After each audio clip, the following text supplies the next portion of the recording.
Magandang umaga po sa ating lahat. Weather update po tayo ngayong araw ng Biyernes, March 29, 2024. Based po sa ating latest na satellite image, wala naman po tayo namamataan na makakapal na kaulapan na posibleng magdala ng maghapon ng mga pag-ulan sa anong bahagi ng ating bansa. Sa ngayon po, patuloy ang epekto ng easterlies o ito po yung mainit na hangin na nagagaling sa dagat Pasipiko at nakakaapekto sa silangang bahagi ng ating kapuluan. So magiging frequent lamang po or magiging madalas yung mga thunderstorms, lalong-lalo na sa eastern sections po ng ating bansa. Otherwise, magpapatuloy pa rin yung maaliwalas na panahon, liban na lamang yung mga tsansang pulo-pulong mga pag-ulan. At sa ngayon po, wala naman tayong minomonitor, binabantayan na low pressure area o bagyo sa loob at labas ng ating Philippine Area of Responsibility. Dapo po tayo sa magiging lagay ng panahon ngayong araw dito sa Luzon. So magpapatuloy pa rin po yung mainit at maalinsangang panahon, liban na lamang yung mga tsansang pulo-pulong mga pag-ulan. At asahan din po natin yung matataas na temperatura ngayong araw, lalong-lalo na pagdating ng hapon. Maximum temperatures for Metro Manila, pati na rin sa Tugigaraw, posibleng umabot ng 34 degrees Celsius. So asahan po natin yung kainitan na mararanasan ngayong araw. Samantalang 32 degrees Celsius maximum temperatures ang mararanasan para sa Tagaytay at Lawag area. Temperatura naman sa Baguio maglalaro mula 17 to 27 degrees Celsius, samantalang sa Legazpi naman maglalaro mula 26 to 31 degrees Celsius. Gayon din po sa magiging lagay ng panahon sa nalalabing bahagi ng ating bansa, patuloy pa rin po yung mainit na panahon, liban na lamang yung mga tsansang pulo-pulong mga pag-ulan. At asahan din po natin yung matataas na mga temperatura sa mga piling syudad sa Palawan, Visayas at Mindanao.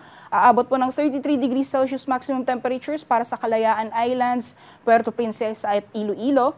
Saan din po natin yung mainit na temperatura na aabot ng 35 degrees Celsius para sa Zamboanga, 34 degrees Celsius maximum temperatures para sa Davao, at yung maximum temperatures naman para sa Cebu, Tacloban at Cagayan de Oro maglalaro mula 31 to 32 degrees Celsius.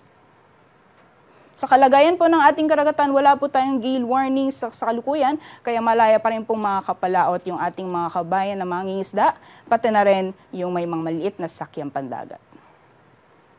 At sa magiging lagay naman po ng panahon sa mga piling syudad dito sa Luzon hanggang sa darating na Lunes. So for this weekend hanggang sa Monday, asahan pa rin po natin magpapatuloy yung mainit na panahon. May mga tsansa din po ng mga pulo-pulong mga pag-ulan.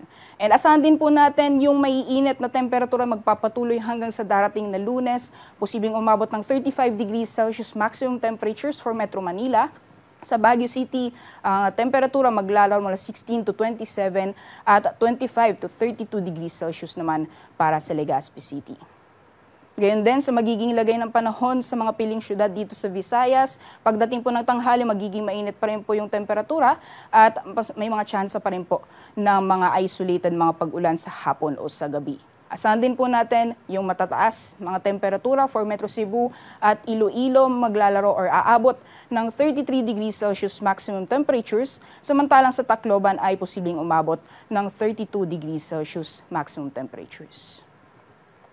Gayon din po yung inaasahan nating lagay ng panahon sa mga piling syudad dito sa Mindanao.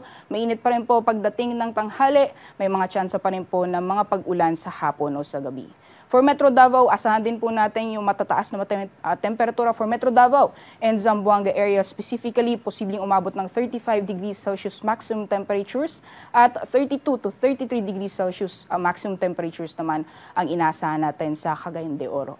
So dahil inaasahan po natin hanggang sa mga susunod na araw magpapatuloy yung mainit na sikat ng araw o mainit na panahon sa malaking bahagi ng ating bansa, ay patuloy po natin pinapaalalahanan ng ating mga kabayan na iwas-iwasan po natin o bawas-bawasan po natin yung mga outdoor activities, and as much as possible po kung hindi maiiwasan, magdala po tayo ng payong pananggalang sa may init na sikat ng araw at manatili po tayong hydrated para makaiwas din po sa mga sakit na dulot ng mainit na panahon.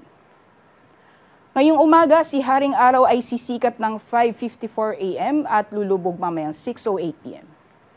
Para sa karagdagang impormasyon, bisitahin lamang po ang aming social media accounts at ang aming website, pag-asa.ust.gov.ph. At yan lamang po ang latest mula dito sa Pag-asa Weather Forecasting Center. Rhea Torres po, magandang umaga po sa ating lahat.